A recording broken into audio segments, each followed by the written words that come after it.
مباراة الاهلي والهلال السوداني، المباراة بتنتهي بس لحد دلوقتي لسه الكلام فيها ما انتهاش.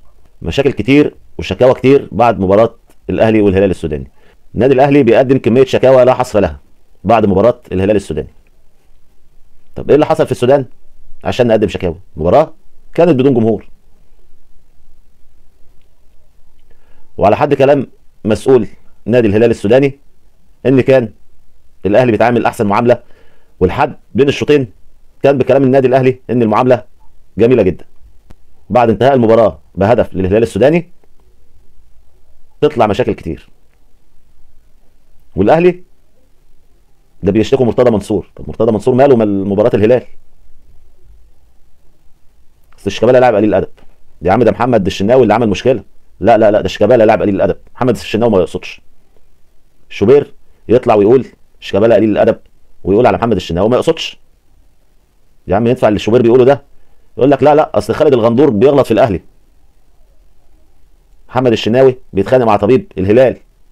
لا لا، ده شيكابالا كان قليل الادب. يا عم ابراهيم ولا يا عم فلان، ايه دخل شيكابالا؟ لا، ده رضا عبد كان بيغلط في الاهلي. هو اي كلام، اي كلام، اي مبرر. بدل ما نطلع نتكلم على اداء اللعيبه اخترعنا مشاكل بالجمله. لا، ده الهلال كان متفق مع الشمس عشان تيجي في وش محمد الشناوي عشان ما يصدش الكوره. شفت لدرجه ايه؟ عيب ان احنا نطلع ونقول الاهلي اداؤه كان سيء. ما يصحش نقول الكلام ده، لازم نقدم مبررات. والاهلي بيخسر برضه بنحمل المسؤوليه لنادي الزمالك واعضاء نادي الزمالك ولاعيبه نادي الزمالك. مرتضى منصور بيقول المباراه كانت بدون جمهور ليه؟ ما يقول اللي يقول. ايه علاقه ده بالماتش؟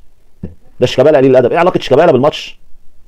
ايه علاقه الزمالك بمباراه الاهلي والهلال السوداني؟ يعني تجروا شكل الزمالك وترجعوا تقولوا خليكم في فريقكم.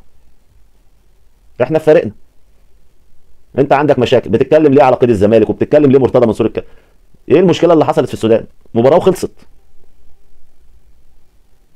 هو اول فريق يخسر او اخر فريق يخسر؟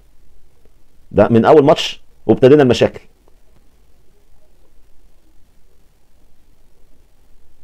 يا ريت يا كابتن شوبير تركز مع الاهلي وسيبك من الزمالك، ويا ريت يا استاذ ابراهيم تركز مع الاهلي وسيبك من الزمالك. لا شيكابالا ليه علاقه بمباراه الاهلي والسودان، ولا مرتضى منصور ليه علاقه بمباراه الاهلي والسودان، ولا خالد الغندور ليه علاقه بمباراه الاهلي والسودان. دخلنا كل دول في النص ونسينا نقول ان محمد الشناوي اللي عمله ده ما يصحش من لاعب مصري، وبيسوق صوره اللعيبه المصريين في الخارج. مصر والسودان اشقاء في الاول وفي الاخر، مش الكوره اللي هتخلينا نخسر بعض. شكرا لكم.